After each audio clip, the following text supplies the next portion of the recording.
Well, good evening. Welcome back to another episode of the Baseball Card Junkies podcast. Happy Monday for those that actually look forward to Mondays. Can't really say that for the rest of us. It's just Monday.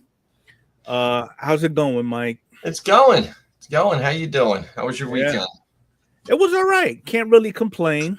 Well, with the Cool. exception of the Yankees not clinching, but that's another argument for another day.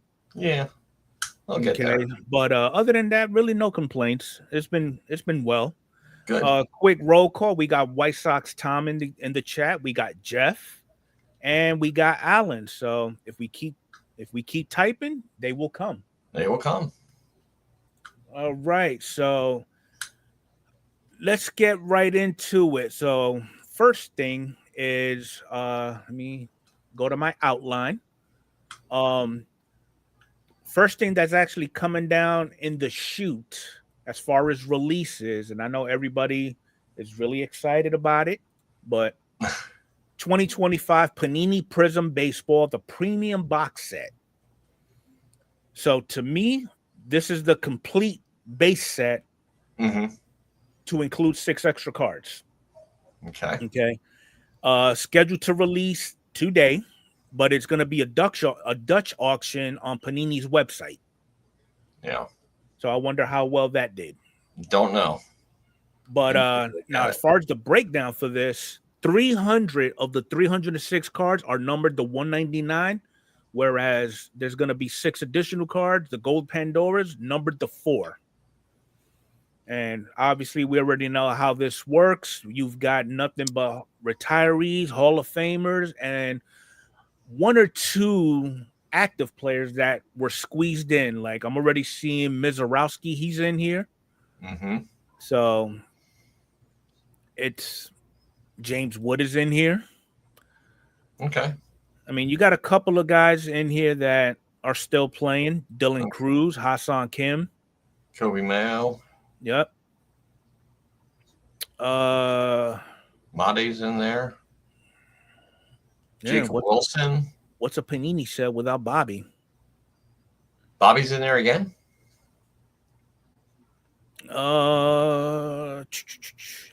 George Lombard, Saberhagen, Sosa.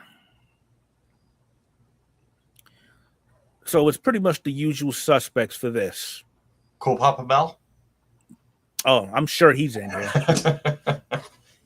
He always pops in there. Yep. What's a Panini product without Cool Papa? Exactly. And then the next release that's coming out is 2025 Topps Holiday. Pre-order it now. Scheduled for today. And the beauty of it is, at least with this one, they kept it reasonably priced. Yep. Low price of $30. 10 cards per pack, 10 packs per box.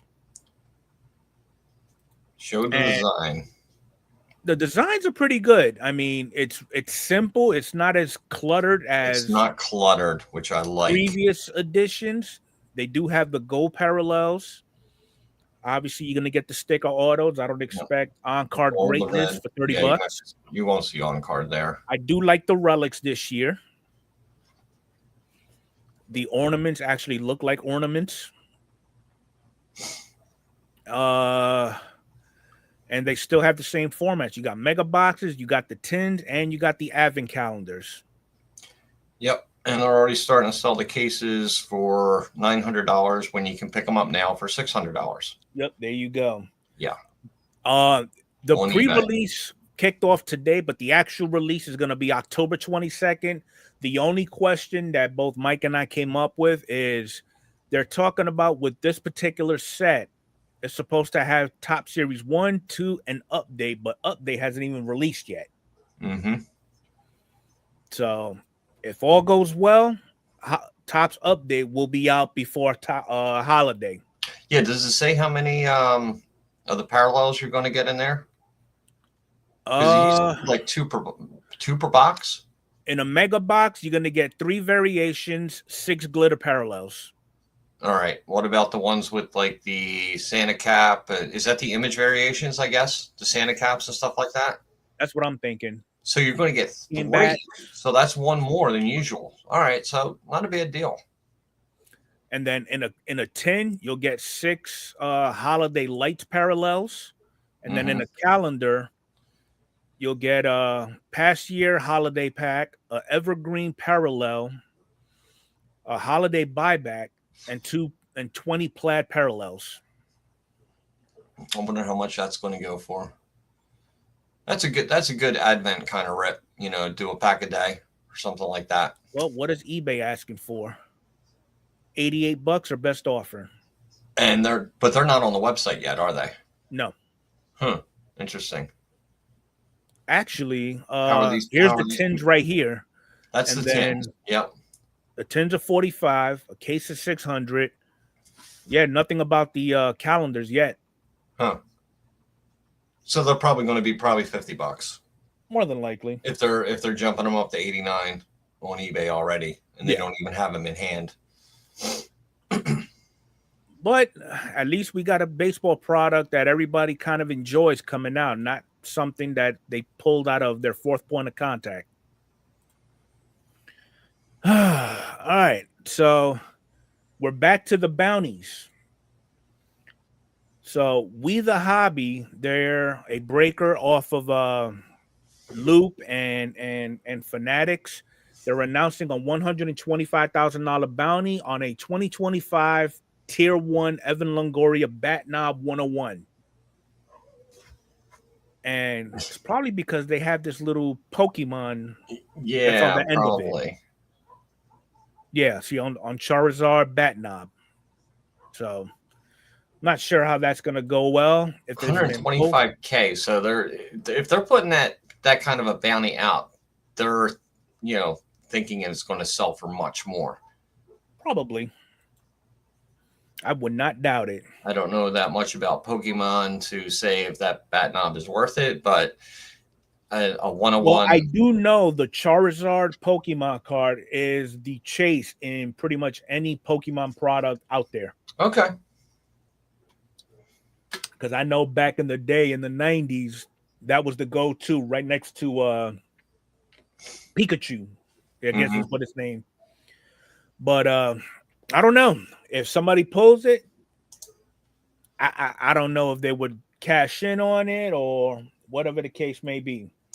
All right. 101 for the most popular Pokemon. You can get way more for it. Okay. But now, here's something that I found kind of funny, though. So Panini's final licensed product is going to be releasing in via Dutch auction. Okay. And this came out on the 16th with 2 days left. So it should have gone already, but the starting price is $30K. I wonder what it went down to. Because it'll hit a certain number and then everybody will just start buying it. Yep. So now the question is, once this product is already released and out in the public, what is Panini going to fall back on? Because I know they just picked up WNBA. Yeah. And I don't know if they have the license for that. So I think Panini's probably going to be on their last leg. So that's their last licensed basketball product. High-end product, yeah. Wow. So who knows? So if the chat remembers, I think it was last week or 2 weeks prior, we was talking about how they considered the Derek Jeter rookie card part of the vintage lot with the likes of like Ernie Banks, Hank Aaron, things of that. So that auction actually was concluded and there was a total of almost $7 million in sales. That Jeter card sold for $340,000. Okay, so that's not too bad. And then this T206 at a 1.5 netted $280. Then you got the Cracker Jack. It came out, well, let me see. Cracker Jack went for 93. 93, okay.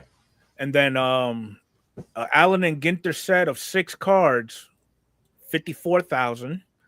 So pretty successful. Okay, so this mint 9 Reggie Jackson that Wow. went Oh wait, for Lou Brock sold it then.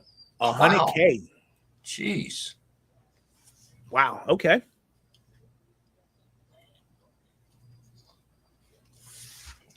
Other notables: a T206 PSA 6 for 82. Okay, soccer. A Phil Rizzuto Billy Martin 53 Bowman for 72. A 52 Mantle in an authentic holder, 46K. A 59 Topps Norm Cash, 42. A 64 Mantle, 37. A 55, what the hell? All-American Ace Parker. And a Hannes Wagner for 28. Pretty successful in my opinion. I would say so. Especially that Jeter. Yeah. So this is going to be pretty much awesome. So GPK will now be included in this year's Bowman product release, and the actual player will be signing his name on their respective GPK card. Yeah, it is Orlando. And Jeff is saying Panini still has NASCAR. But I think the NASCAR market is not that big, though. Not taking anything away from it, but that's like a niche type of market. But this is pretty cool, though. For card collecting, because it's a huge draw. Yeah. You know, wherever it is. NASCAR fans are like Grateful Dead fans. They travel from race to race to watch every race. I know when they do the racing down here in Daytona, it used to always ruin my damn Fridays because I had to beat that traffic. Oh yeah. All right. But cards go for a lot. Okay. So these GPK cards, they're just going to be inserts. They're not going to be an entire set that you can buy. No, it's just going to be inserts. Inserts. Okay, because I know they did that a few years back, where they put out GPK baseball players in boxes and stuff like that. I remember that the boxes were relatively expensive, and I don't know how well they did. But this randomly inserted in. Do they have a list of the players that are going to be inserted in there? Is it that far? I wonder if it's on the release. Because if it is, could be. I mean, it looks like if it is a set, it'd be kind of fun to collect that entire insert set. Yeah. Oh, there you go. Go back up a little bit. Does it give you any? Okay, so this must be Nick Kurtz. Yeah. Let me see where variations. Bowman Chrome, etched in glass, rookie short print, inserts. Bowman Ascent. Okay, GPK. So it's a 50 card set. Oh, okay. That's not too bad. But then again, they're going to water down a Bowman product with more inserts. And Bowman's a premium price anyway. It sure is.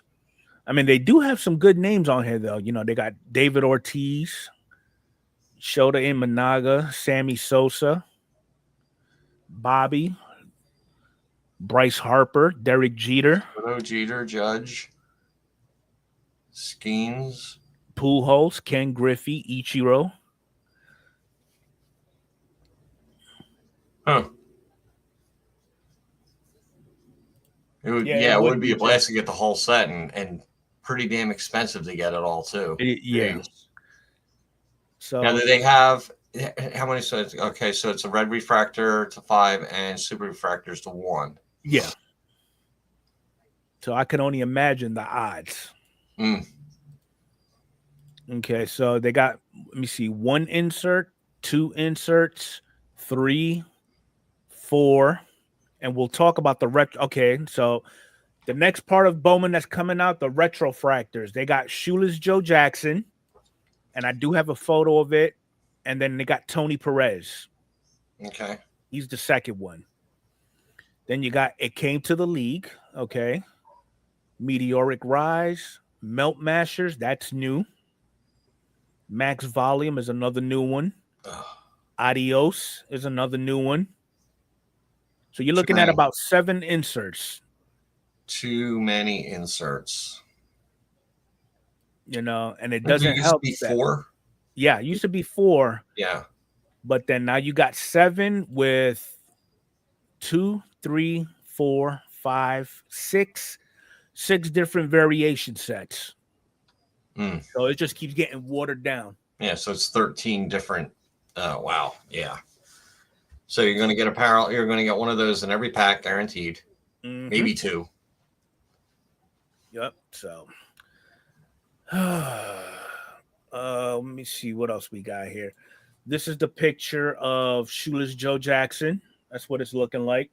They haven't released a picture of Tony Perez, but I mean, and he's on the Philadelphia A's, where he played a total of what did I say? It was 15 games?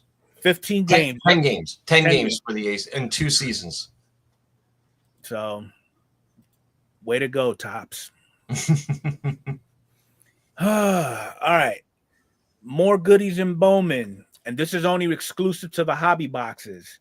They're actually including a variety pack.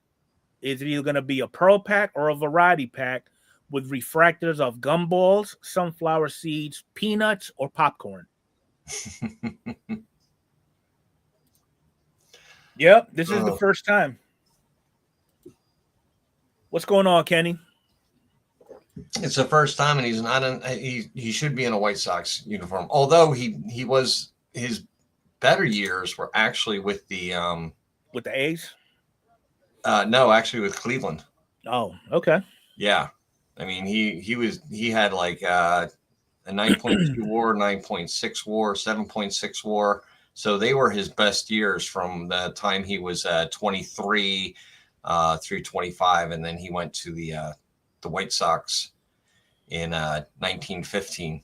Yeah. And then we all know what happened there. I think the first set of retrofractors were the best ones that came out. I think they had Babe Ruth. They had, I think it was Clemente. And I forgot the third one, if there was one. I don't remember who it was. But, yeah, they did have Pete Rose. They had, I don't even remember who else they had. But I don't know. But moving on to eBay type stuff.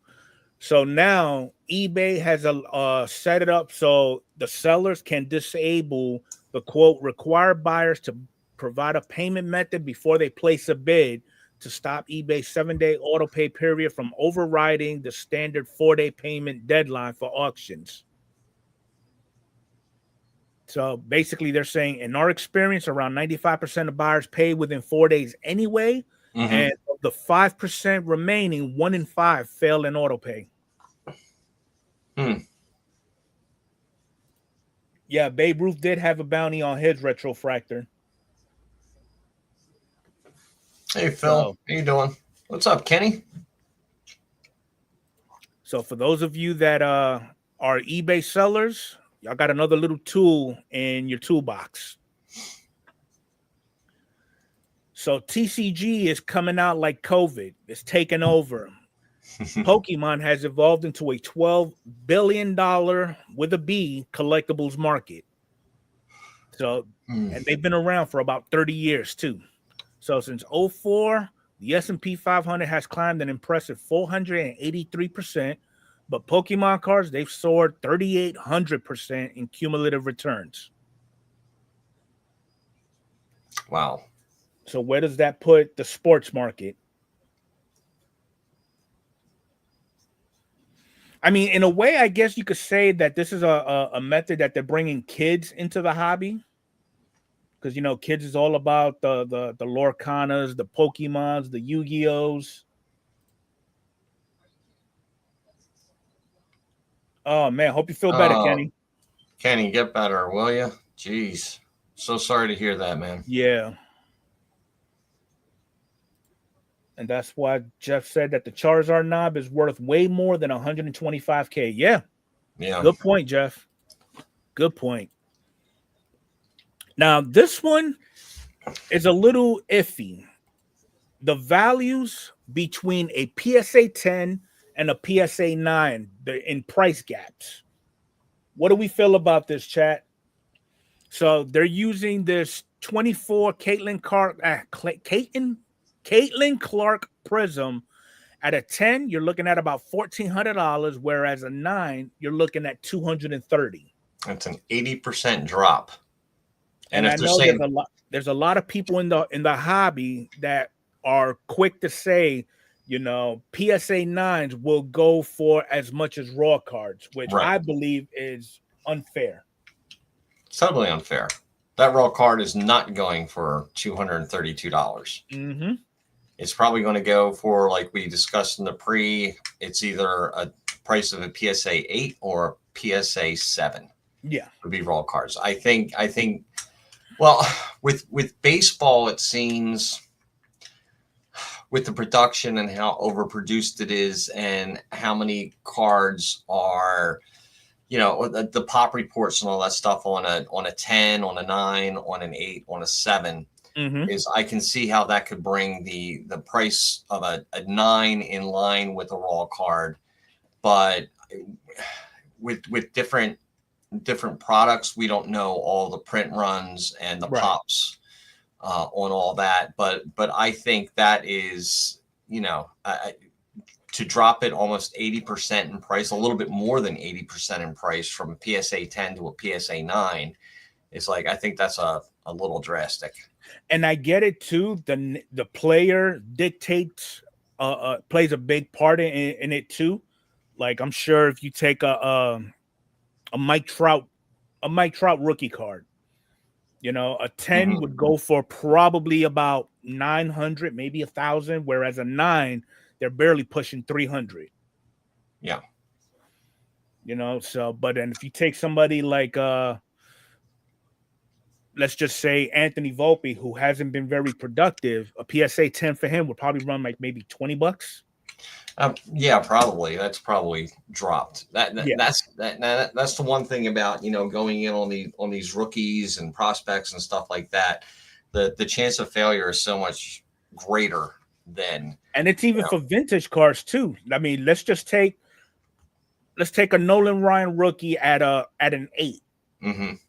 That would run for maybe, let's just say, $700, whereas a 6, you're looking at maybe 400. Yeah, you know, I mean, it's the price.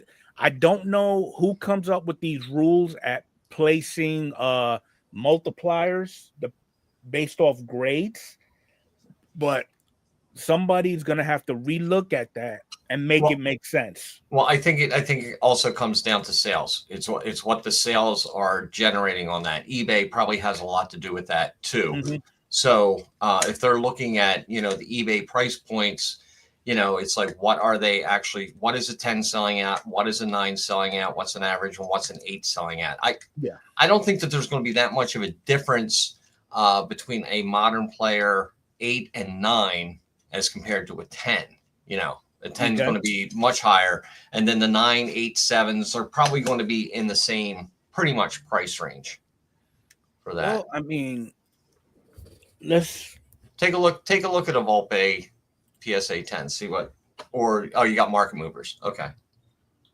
Let's do, because market movers, all they're doing is gathering the information from everything that's being sold on eBay and all the other selling spots. Yeah. All right, so we'll do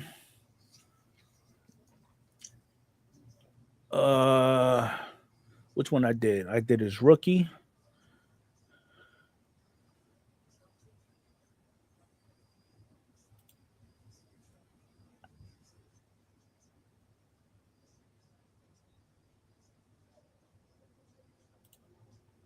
Okay.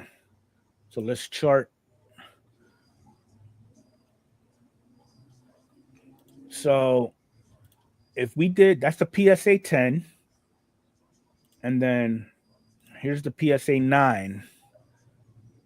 So a 10's going for about $57. You can get a 9 for a third of the price. Uh-huh. And you get a raw for... Are they the same? Oh, no, I'm sorry. That raw's a chrome. Yeah, that raw is a chrome. Okay. So the base at a 9, it's taking a 22% hit. And it's popped just under 2,000. It's down 22% from its high, which was $30. Right. So 30 days ago, you could have got it for $25. Yeah, so it's a third of the price of a PSA 10. Whereas a PSA 10, they were going at 45. Now they jumped up to 57. Interesting. So, what's a PSA 8 in that? Because that'll give you. Can you pull up a PSA 8? And can you pull up? Let's pull up a base also of that card and see what the base is selling for. Okay, so we can kind of judge what the grading system is for a raw and a graded card that are both around the same price. All right, so we got the 8. Let me get rid of the chrome.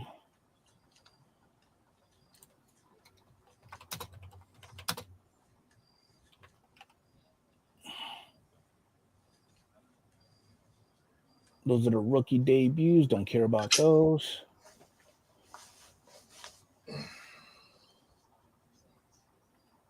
Okay, so it's only going to show me the original 2. So we got the 10. It's roughly about $57. Mm-hmm. So from a 9 to an 8. Okay. And then if we turn this 8 into a raw, $240. Yeah, so even an 8's more expensive than a raw. Yeah. So what would we say raw would be? Like a PSA 7? Oh, let's see what on this card. Do they have a 7 up there? Nope. Only stops at 8. Okay, stops at an 8. And what was the price of the 8 again? Price of the 8 was about $750. Okay. So maybe raw cards are pretty much around the price of a 7. Yeah. They'll go up just a little bit, depending on the pop and all that other stuff, all the other factors that are included in there. Uh-huh. Now, again, the way that PSA is grading, you'll likely see less 10s and more 9s. Mm-hmm. And even then, the price gap between the 9 and the 8 is pretty substantial too, which kind of makes little sense. I mean, I get it, number of sales, who it is, the set. I get all that, but and Kenny's rookie card is going for $1 trillion. Awesome. Atta guy. So we was talking earlier, and a couple of years ago, we was talking about how either Topps or Panini is going to start making up different types of sporting cards or what trading cards for future sales. And one of them happened to be pickleball.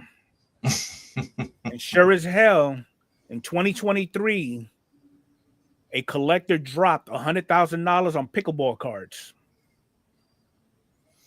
And a John's rookie autograph sold for $6,000. Surprising. Wow. I don't even know who John's is. This was supposed to be a retirement group's activity, pickleball. It's turned into a it's crazy. All-out sport. It's crazy. It is crazy. And they'll capitalize on it. Is pickleball the new next new sensation? Yeah, definitely. So in case y'all don't know, and if you happen to have a Best Buy near you, they have products over there at a really good discounted price. So like for 2024 hangers, you're looking at $11. Any other sport, I mean, you got a variety. The Monster Box is $35, then $20. $40. So something to look at if you happen to go down there and when you're picking up your TV, you could probably swing by and see what kind of products they have. But do they now, actually have them out on the shelf? What was that? Do they have a section where they're out on the shelf or something like that? More than likely. Probably. So recently we had a discussion about how a lot of these people that made the hobby into a business still considers it a hobby, when in all actuality, it's more of an industry. With the fact that a lot of smash and grabs are occurring as of recent, this pretty much solidifies the fact that it is no longer a hobby.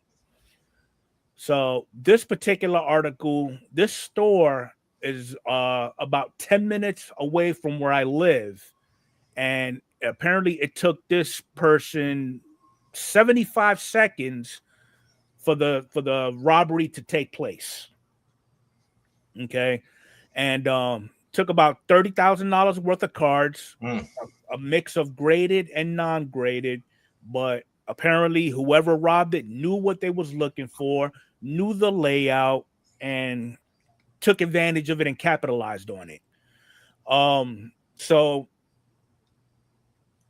now the question lies for those individuals that, they take it upon themselves to rent out venues so that dealers can actually come in, set up, and run a card show.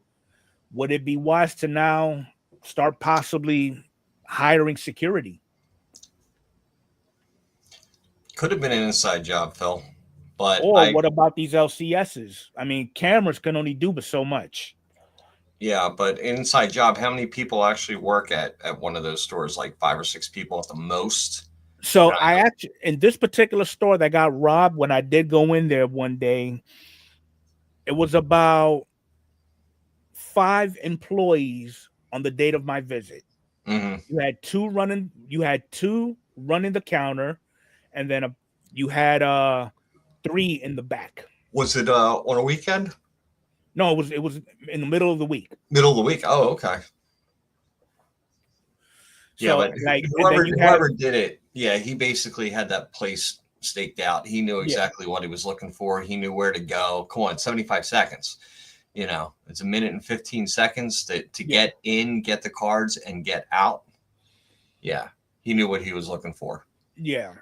But don't you think that an LCS, if they have all these graded slab cards, I mean, they all come with, barcodes or QR codes, scan them, put them in your system. And if they're missing, hey, these are the cards that are missing.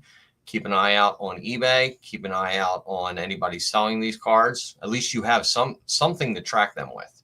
But then you'll have those individuals that'll still set graded cards, crack those slabs, and get them reslabbed. That's true. That's true. So, I mean, again, now, would it be a wise investment to hire additional help for security purposes? Well, like overnight when the store's closed, have like a night security person in there? It definitely happened at night. Or, maybe kind of like an ADT type system. The door gets broken into or whatever, an alarm sets off to the local police department. Well, they did. They probably did. They probably had security cameras and everything and an alarm, and he still got in and out in, a minute and 15 seconds. There ain't going to be any cop there within 1 minute and 15 seconds once that alarm goes off. This is true. They're going to get the call. They're going to get the call. They're going to put their coffee down. They're going to put their donut down. They're going to start the car up, and then they're going to take their way over and make sure they don't spill the coffee, and yeah. So for this particular break-in, they're saying this happened in the early morning hours. Okay. And it's not the first time that this particular store has actually been robbed, because it looks like they replaced the shattered storefront and cleaned up the scene. Wow. So, I mean, this is why we cannot have nice things now. You can't have nice things. No. Really People can't. like to take nice things. Yep. So, but that's it for the hobby. Let's move on to some sporting news. So obviously we knew last Monday was Roberto Clemente Day. Everybody and their brother was celebrating it. They even did a little something for him on MLB The Show for all you PlayStation, Xbox gamers. I know when the Pirates played the Yankees, they both were wearing the number 21 patch. Nice. So that's pretty cool.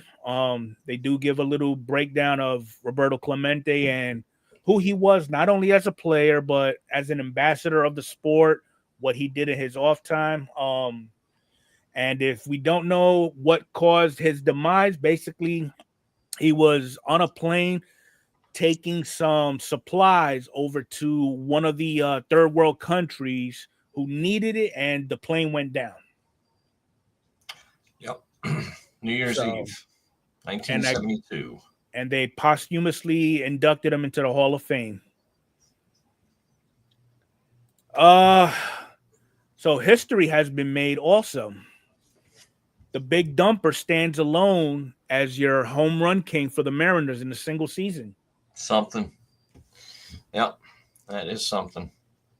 You know, so I mean, not only did he pass Mickey Mantle for the most home runs in a single season for a switch hitter, he passed the kid for all time for the team itself. Now, if I'm not mistaken, I think he's got the most home runs as a catcher in baseball history. Oh, absolutely. Yeah. Yeah, he does. So now, with all this, Chad, do you think this will solidify him getting MVP? No. I don't think so either, but you always got those speculators. Well, do a comparison. Come on, pull it up. Baseball Reference, do the comparison. Because Ohtani's going to run away with it in the National League. Oh yeah, that's without a doubt. But I would say in the National League, I wouldn't even say Schwarber's number 2 for the MVP. I think Skeens is the number 2.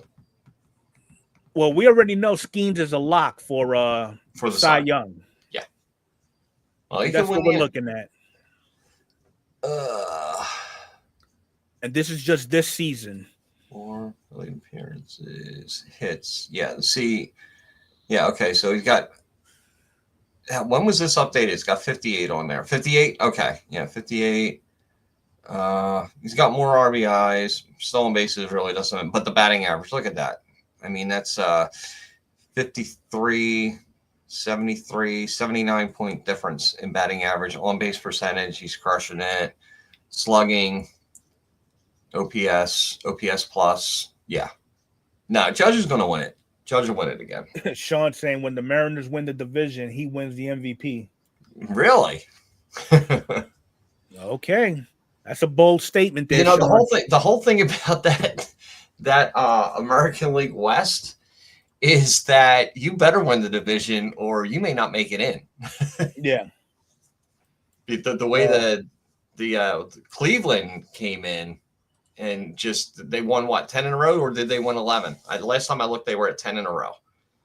So they came back. Well,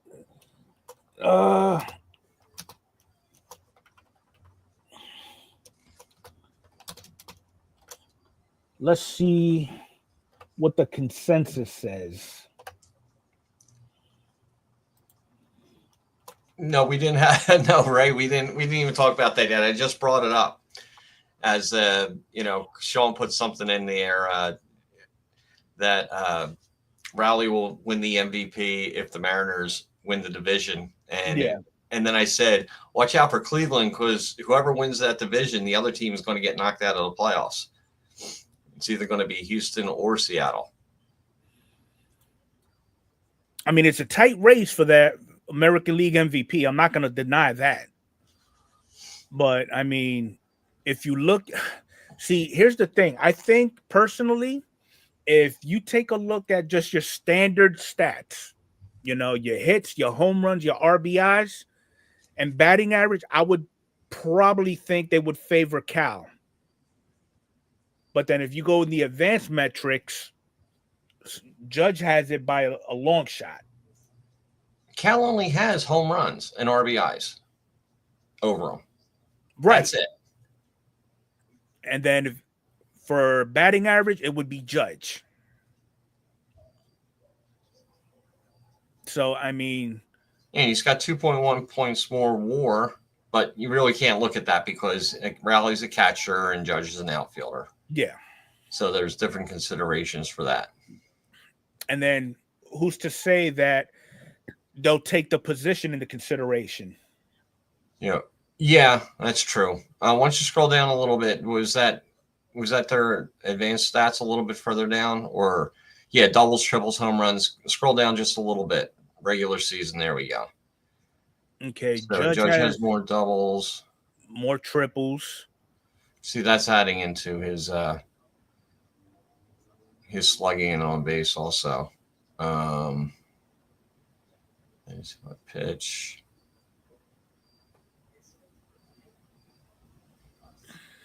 Yeah. And I don't think there's anybody else that's even close other than maybe Bichette in the American League. Yeah. That has and I'm sorry, J-Ram. J-Ram's always in there. Oh, he's always. And Bobby. So it'd probably be like those five. That's a good question. So what defines an MVP player? Come on, chat. What does an MVP? What defines an MVP player? Most valuable player in the league. Most valuable player if you took him off that team. Riley Green's another one, Bobby. Yep. Green's having a good year. He'll be in the running in a few years. There's a lot of players that are MVP caliber, in my opinion. But I mean, it's all based on the voters and what they're looking for. Yep. Yeah, MVP to the team. Okay. I mean, you take Judge off the team. What are the Yankees going to be? Bunch of nothing. Take Rowley off the team. A player that changes the team completely. Okay. Here's another thing. Judge already has what? 2 MVPs. Who's to say the voters be like, okay, Judge has already got He's already got many. 2. Let's share the wealth around and give it to somebody who doesn't have any.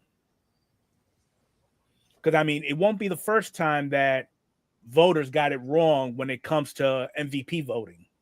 Mm-hmm. If removed, what are the ramifications? Well, I mean, put these 2 players on low market teams. So we'll put Riley with the Angels and Judge with the Rockies. Well, would that play a difference? Well, Judge will have 80 home runs in Colorado.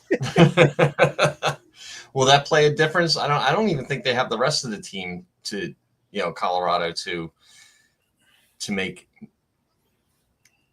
Yeah, if you put Judge on Colorado, would they have the same record that the Yankees have now or would have had? Take away the player, and how does that equate the wins? Well, yeah, I mean, I don't even think honestly the Yankees would even be considered for a wild card spot without Judge. Mm-hmm. Because I mean, he's been fairly healthy these last couple of seasons. Well, what is WAR? Wins above replacement. So if you put a replacement player in there for Judge, that's 9 losses for the Yankees. They're not in the playoffs. Right. So I mean, he's been pretty healthy for most of his career. Definitely playing over 100 games, which is a plus. Mm-hmm. But like you said, though, take out those 9 games, and if anything, they'll probably be behind. Let me see. They'll be 79. Let's just say, yeah, they'll be in 4th place behind the Red Sox. 79 and 77. So they wouldn't even be considered for a wild card spot. Mm-hmm. So I mean, I don't know. It's going to be interesting to see how that pans out. I believe Judge has the greater chance, though. I agree, Kenny. Rockies have no pitching, so the record won't matter if Judge is there. So we're experiencing a Mike Trout 2.0 as of right now, but it's with Paul Skeens. We're talking about potentially the best pitcher in the league right now, and his team cannot go to the playoffs. So I mean, what does Kenny? Skeens What have a do you right to, what do you do with Paul Skeens? hopefully they don't do to him what they did to Trout. Lock him up and decrease his chances of playoff contention. What Pittsburgh is probably going to do, they're probably just going to sell him. Put it out there and say, all right, best offer, get Skeens. Yeah. And we already know who are going to be the chasers for him. You got the Mets, the Yankees, the Dodgers, maybe the Padres. I think Skeens is still on his rookie deal, so I think he has 2 more left. Good question. Let's. Well, you know what? Look at it this way. If he has 2 more years in Pittsburgh and he pitches the way that he does, when he's a free agent, it's going to be show me the money.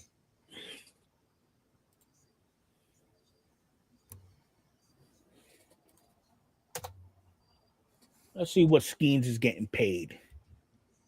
$875,000 for this season. Yeah, he's in his rookie season still. Rookie contract. Yep. So he'll go into pre-arbitration next season. Mm-hmm. So yeah, I mean, I don't see why he wouldn't get picked up. First contract, $740,000.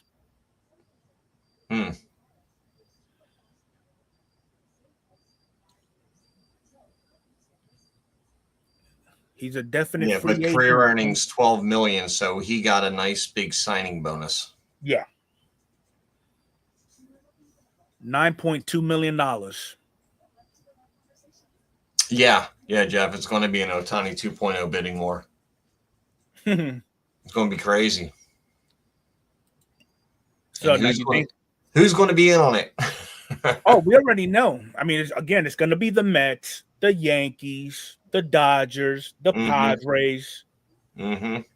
You know, and it's going to be just like the Ohtani bidding war. It's going to be the Soto bidding war. My thing is, will his contract be bigger than Soto's as a pitcher?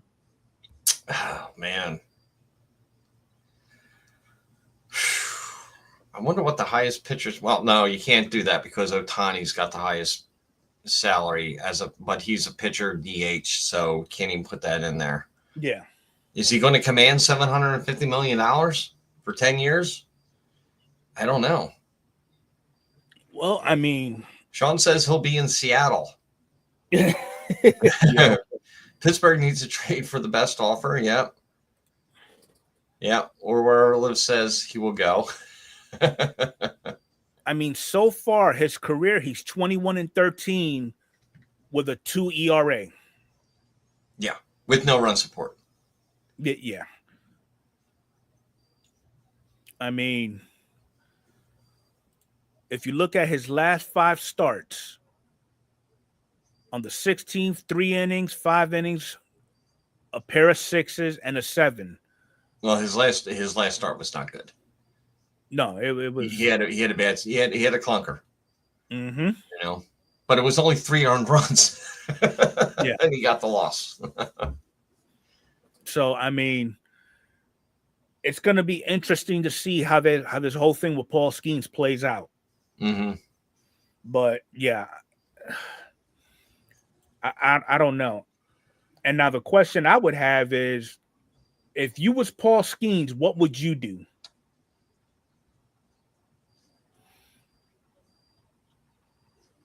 I mean, typically, people, a lot of players go where the money is. But then at the same time, you don't want to be a part of a crappy team either. Yeah, you don't want to have a 10-year contract and your team's losing 100 games every year. Yeah, and have nothing to show for it. Exactly. Because exactly. Unfortunately, but the teams that are going to put out the money are the teams that are going to be in contention. They're going to be the real ones. You're not going to see Florida make an offer, Colorado make an offer. No, not going to happen. Not at all. The Chicago White Sox, they're not going to make an offer. But your higher ends, higher payroll teams are going to be the ones that are going to put the offers out there. Oh, so just to backtrack a little bit, I did put a poll up for MVP for the American League, and it's going back and forth. So right now they're saying Raleigh at 53%, whereas Judge is 47%. Wow, how many people? 15 3 votes. Oh, okay. There's 20 of y'all. Go ahead and drop y'all's votes. Where is it, on your website? It's on the chat, YouTube chat. All right, I just evened it out. Oh, it just flipped. It just evened out. It just flipped. It evened out. It went back down. It went, yeah. Now it's back up, back down. It's a close one. It is a close one. It's a neck and neck finish. All right, so we've talked about this one and we've heard about it many a times. What do we think about a salary cap? It doesn't matter because people will pay the fine if they go over it. Yeah, but not every team's going to be able to afford the fine. Yeah, well, a lot of teams are affording the fine right now. Maybe they should make the fine a little bit heftier. A little more harsh because the luxury tax ain't cutting it. The freaking, teams that sell out their ballpark every night, they got money coming in from the television revenue. They got money coming in from the ballpark. They don't care. They don't care. And that's what's going on too right now, Jeff. Nobody's trying to hear it, but it's all up to the commish, really. Yeah. And he's going to get beat up by the owners and the damn teams and possibly the Players Association. Mm-hmm. Uh-oh. Sean got night-botted. He got warned. Stop stuttering the same comment. What the hell is that all about? Good job, Nightbot. Sean hasn't posted in a bit. He hasn't said anything. All right. So something new that's happening over the winter the winter break. Your Nightbot's going rogue. I can tell. You don't like Sean. There you go, Sean. You Nightbot. So the MLB is ordering a winter scouting moratorium for draft eligible players. What's up, Artie? So I think this would be a good idea. It'll prevent any injuries from occurring, give time for the players to rest up and then show out when it starts warming up. And it's only going to go from October 15th to January 15th, and it's only for the high school players. The high school players should be learning. I agree. What about those international players? Because you got them kids that they're on a completely different school schedule than America. Yeah, that's true. That's true. Yeah, I think, high schoolers, they need a break. They can't just keep, playing ball for 10, 11 months a year. Yeah. They do need a break. Even the professionals get an off season, for God's sakes. And whoever wrote this article noted that the NCAA has a quiet period for off-campus recruiting also for baseball players. Okay. It gives players less incentive to stay in game shape during the winter. I think if you're determined to make it to the MLB, you're going to do everything that you need to do to stay in shape. Well, I mean, look at Vladdy. He went from a circle to an oval. So for some, it may be beneficial for them. Who knows? Yeah. You know, but whatever works, to be honest. Are we Hall of Fame worthy?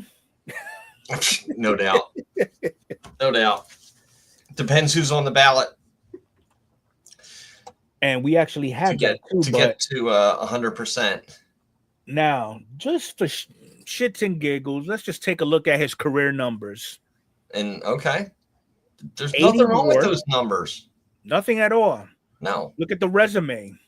MVP, 3 Cy Youngs, 11 All-Star, Triple Crown, Gold Glove, ERA title 5 times, Roberto Clemente Award.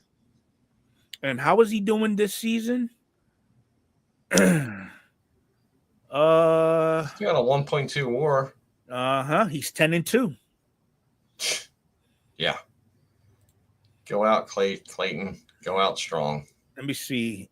He's already pitched 100 innings, 77 strikeouts.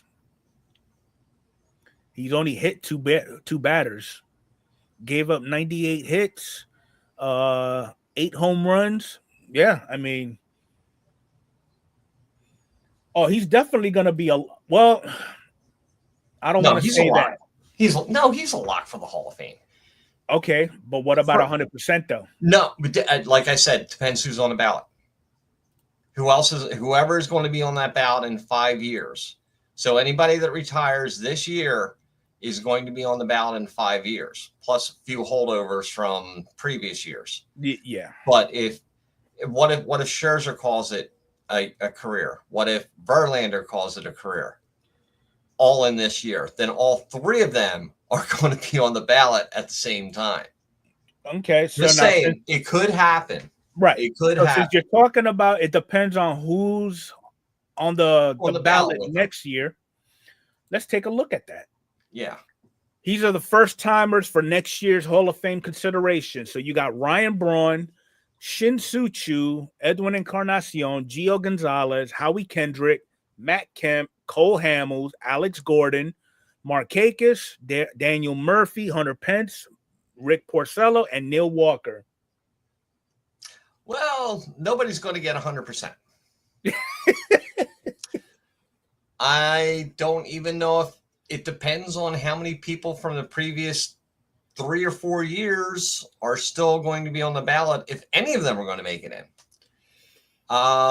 Now, looking at it, we went through this earlier, and I said if I had to pick 3, it would be Alex Gordon, Encarnacion, Matt Kemp. But I'm also thinking Nick Markakis because he had a very underrated career.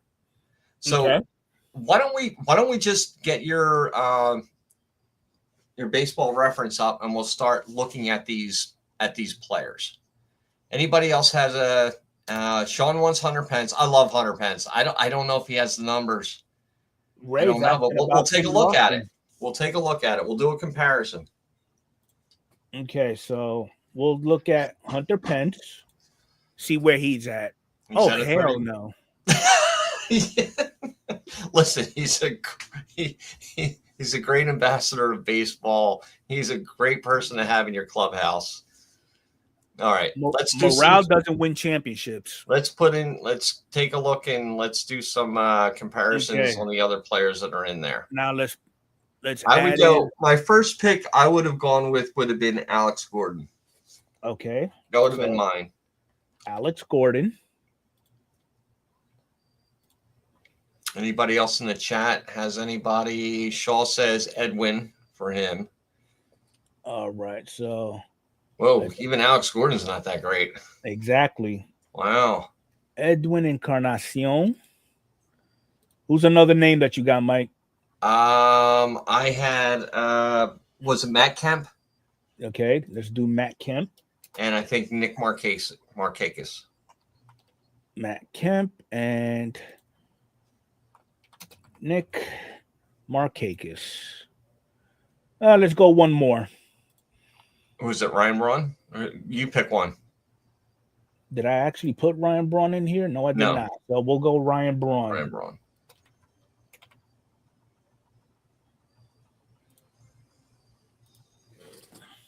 Let's see what we got. Wow. Braun has the best numbers. Yeah. Huh. Edwin's got the home runs and the RBIs. Markakis has longevity. I know that he has over 500 doubles, Markakis. Wow. That is interesting. No one getting in, Artie.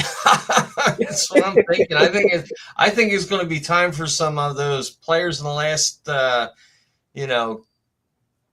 to 4 years to get in.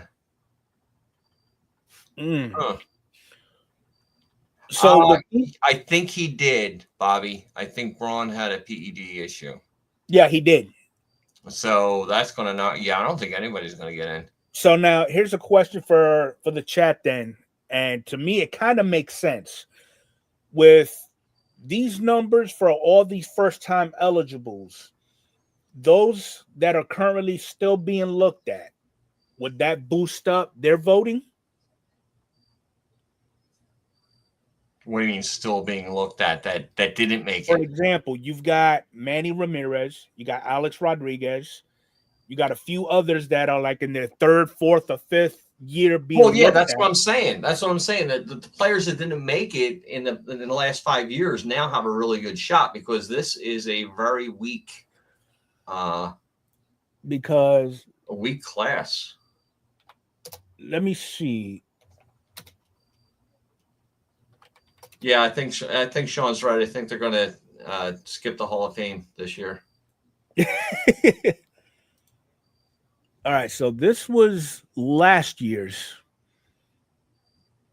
All right, so Beltre. Okay, so now you got Sheffield. Well, Sheffield's gone. He's done. You got Jones. Was that his last year? Yep. All right, well, Andrew Jones is going to get in. Okay, Beltran, he'll likely get in. Shit, even Utley might make it in. I mean, I'm thinking these two will probably break 40% in votes. Yeah. Yeah. So yeah, that I think Andrew Jones is going to get in this year. And wait, Sheffield fell off? That was his 10th year? It should have been his 10th year. I know he's been on there a long time.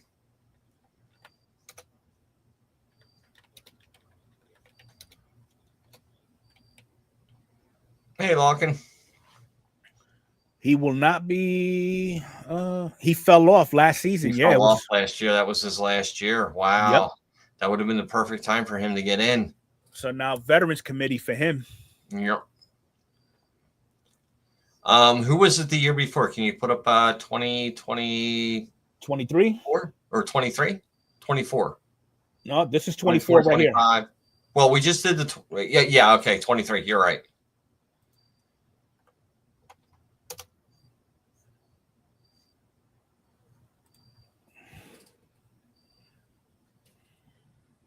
All right, so Rollins in. Helton make it in? He made it in. Yeah, he's in. Wagner did make it in. Jones, yeah, Jones is definitely going to make it in. And then it's the same people again. Yep. Every year.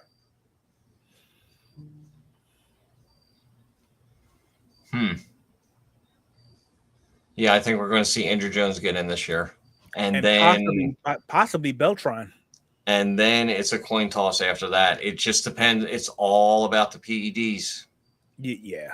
And that's what it comes down to. I mean, if I'm not mistaken, after these two, that's it. That wipes the whole PED scandal clean. Well, minus Ryan Braun. But we're talking about from the 90s. But yeah, this could be interesting because this could be the first PED player getting in. And if it does, then it's going to open up a whole new can of worms. No, they're not, to my knowledge, Bobby. No, I don't think. Yeah, I don't think they are either. Yep, only Veterans Committee. So yeah, this year's Hall of Fame is going to be interesting. Yeah, we could see our first PED player get in. That would be nice, because if the moment you let one in, everybody else will just fall right in line. And that could break the logjam. Yeah. Okay. Well, it definitely will be interesting. Yep. But now, let's talk about somebody who we don't know what's going to happen in his outcome. Oh, Lou Bob. So, Lou Bob. Lou Bob is not having the ideal season. He's going to get fired on his day off. That's what it's looking like. I mean, this is his production for this year. He's only had one good year. And the White Sox have a decision to make. Are they going to exercise their option? Where's Tom? Where's White Sox Tom? Come on. Get in on this. What's going to happen?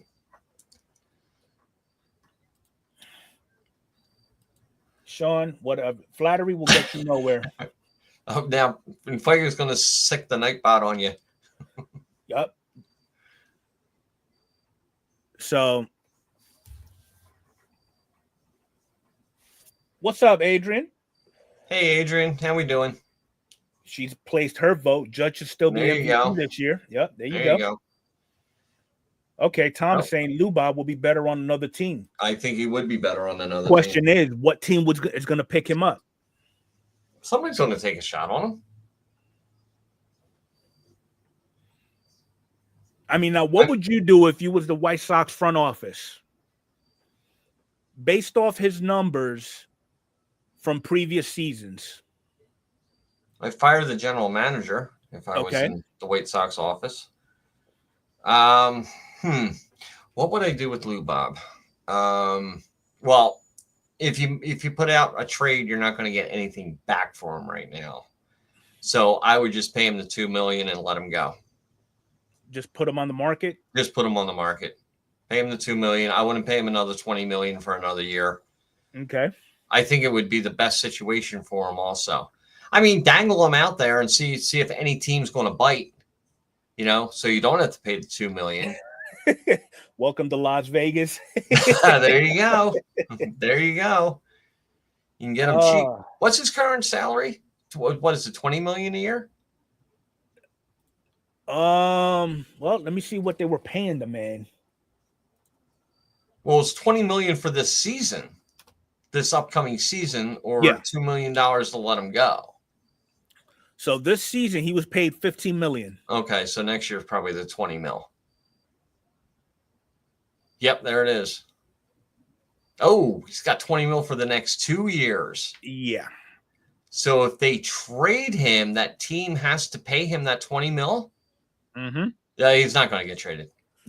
No, he's not going to get traded. The White Sox are not going to pay him. They're going to take that $2 million, give it to him, and say bye. I mean, this season they had him at DH. Yeah, but Jeff, if the Jays take him, they're not going to trade for him. They're not going to pay $20 million for him. And plus, it's cold as hell up there in Toronto. Jeff's just waiting for him to get cut. Yeah. See, Jeff's being greedy right now. And then I'll go after him. I mean, it would help for him to be in a different team. Let's just say he's got nothing around him. Let's just say the Jays do pick him up. He would probably fit nice batting either before or after Vladdy and Bo Bichette. Right. And Lou Bob has no protection around him whatsoever. He's just like hanging out there.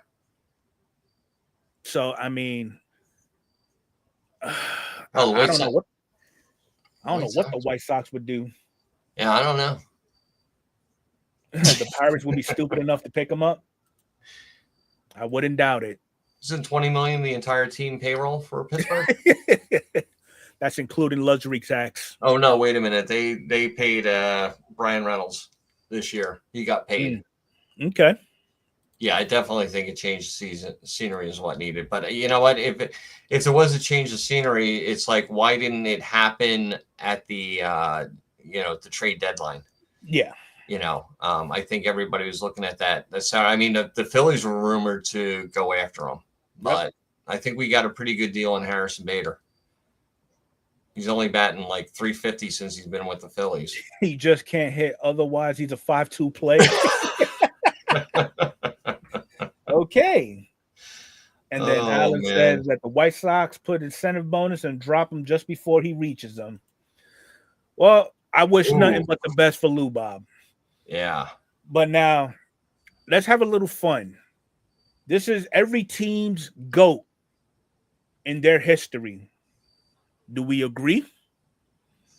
I would say for the Yankees, yeah, Babe Ruth is our GOAT. Yeah.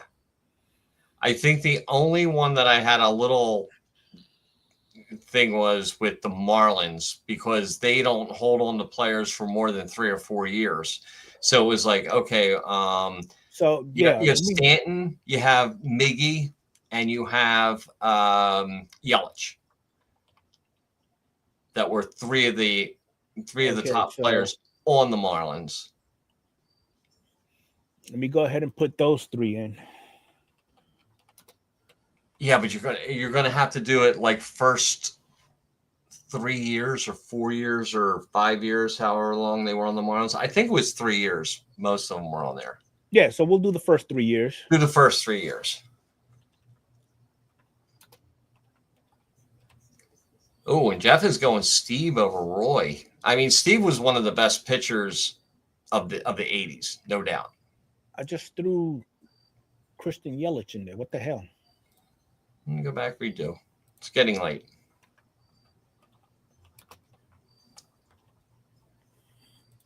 Okay. All right, so let me change up, choose the seasons. We'll go first 3 years. Well, first to the 4th. Actually. Yeah, first to the 4th is fine. Because like their first 2 years, they may not have played too many games.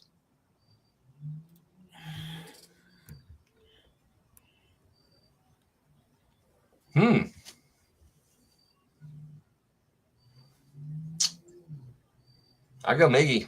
I would go Miggy. Yeah.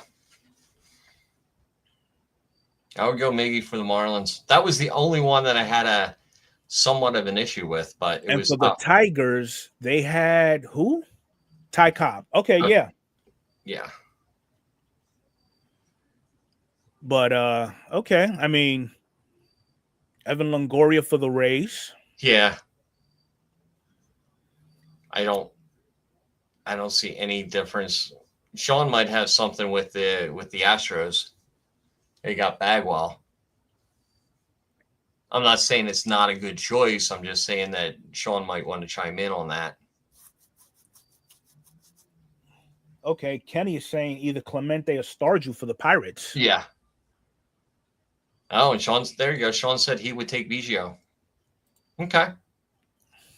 Okay, that's some good picks. I figured there would be a couple of the guys out there. All right. So just for everybody's essay, in case you was wondering, here's a list of every perfect game that was pitched in MLB history.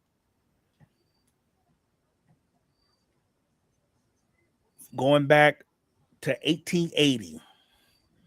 So I know Cy Young. I know who he is. I know Don Larson. I remember that Roy Halladay game. Everybody, it was against the Marlins, and the Flyers were in the playoffs that year, and everybody was watching the Flyers. Nobody was watching the Phillies game. And then Facebook started to light up. Turn on the Marlins game. I'm not going to say what's happening. Turn on the game, because nobody wants to say it's a possible no-no or anything like that. We turned it on. It's like, oh, dear Lord, look at this. Yeah. So, and that's then the last thing, I thought there would have been more than that. Yeah, I mean, there hasn't been many. No. 2, 4, 6, 8, 10, 12, 14, 16, 18, 20, 22, 24 perfect games pitched. That's interesting. Yeah. So, how many more are we going to see in our lifetime? Well, I don't know. I got 20 years to go. There's been a lot in the 2000s. Yeah. Yeah, it looks like none in the 70s. That's interesting. Oh, between Dallas Braden and Roy Halladay, it only separated by basically 3 weeks. Yeah, interesting. I remember that Braden game also. And then in 2012, you had 3. Mm-hmm. All 2 months apart for the most part. Some good stuff. Yeah. And then the last thing that we're going to talk about, I'm not even going to bring up the visuals. Obviously, we know Mike Trout hit number 400. Stanton hit number 450. Does that help their argument for when they retire? I mean, with Trout especially, to get into the Hall of Fame, it depends who's in the class. If they were going in this year, yeah, they're in.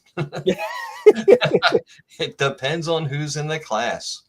I mean, for Mike Trout, if he was to retire this season, yeah, I would say he would get in. He's in. Now, let's look at Stanton. If he was to retire this year,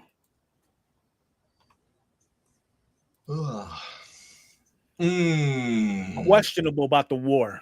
It depends on the class. If it was this class, yeah, he's in. But it depends who else is retiring with him. How old is he? He is 35. Almost 36. Let's call it 36. Next time he plays, he'll be 36. And then Trout, he's 34. 34. Yeah, and he'll still be 34 at the start of next season. Yeah, Trout's in. Yeah. But Stanton's going to need Stanton will be close, Kenny. I agree. It depends on the class that's going in and what's coming out years after him. Yeah. But this year is the most mediocre class I've seen in a long time. Yep. There's nobody over what 50 WAR in there.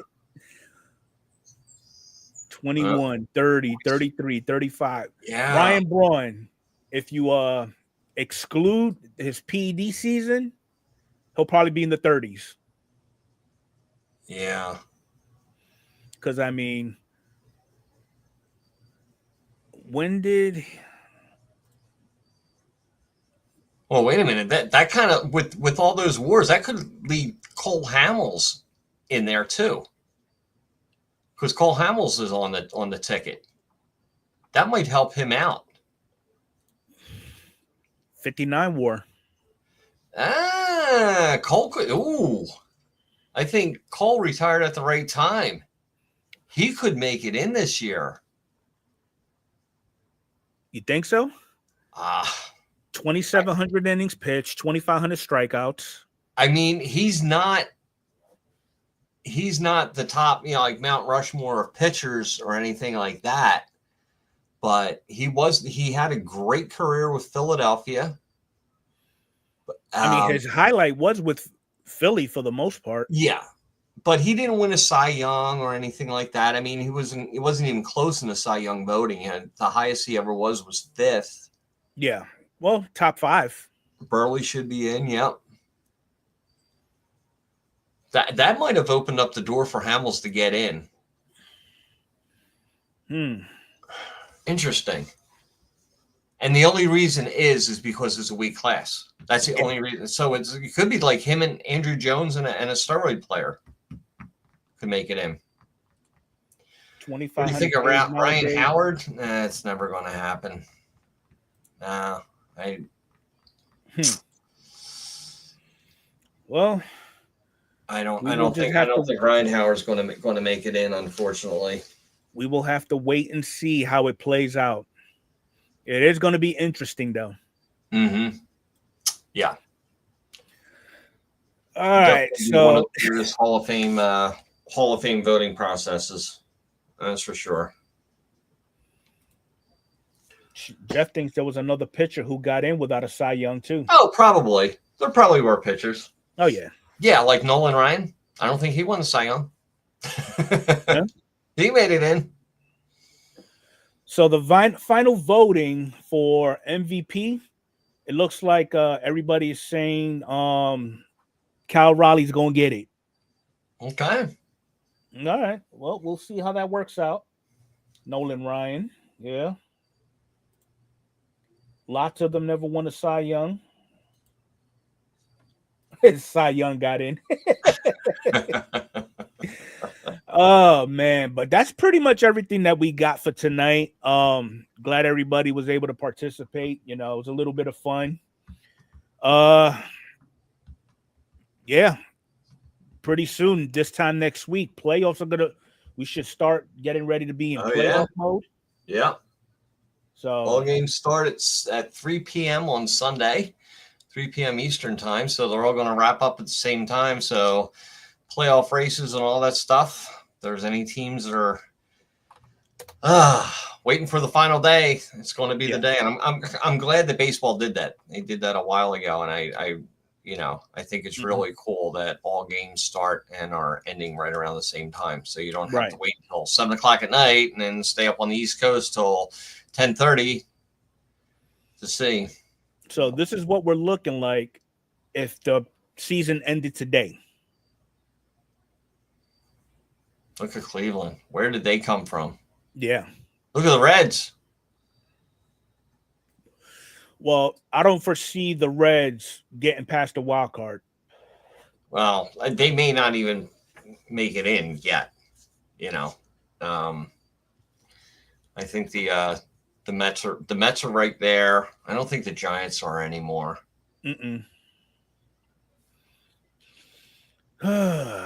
Yeah. Diamondbacks are still alive. But yeah. Well, they're saying if the postseason started today, this is what we're looking at. Yeah, if it started today. But that could switch because it's either going to be Seattle or Houston for that division, and they're the ones that's going to make it in. Well, hopefully the Astros don't get in. Yeah. So. This is a good season, Adrian. Yeah, I do like the way that it's coming down to the final week, and definitely still a lot of options out there. A lot of teams that can still make it. Yep.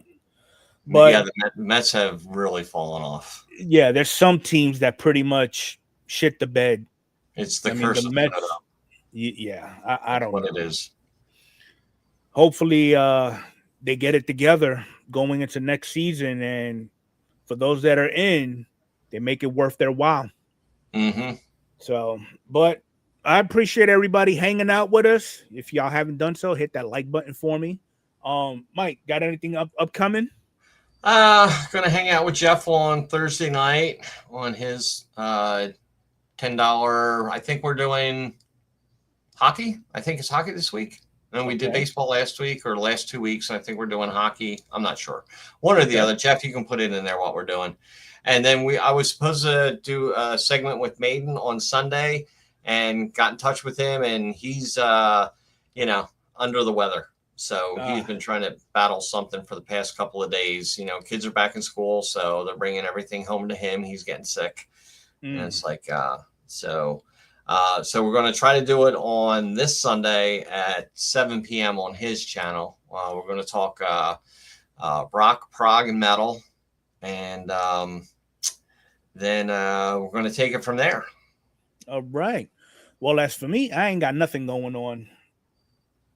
Okay. So I just got word that my PSA order will be expected to come back late December. Ooh. Yeah. When did you submit that? The 1st of August.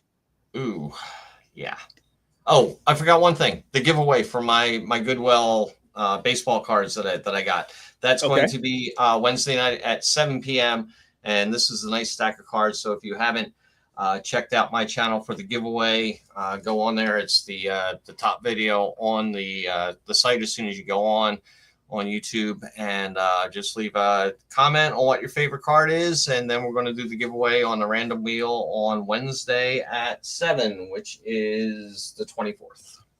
All right. Well, I appreciate everybody hanging out with us, and we'll catch y'all again the following Monday. All right. Have a good night, everybody. Have a good one. Talk to you.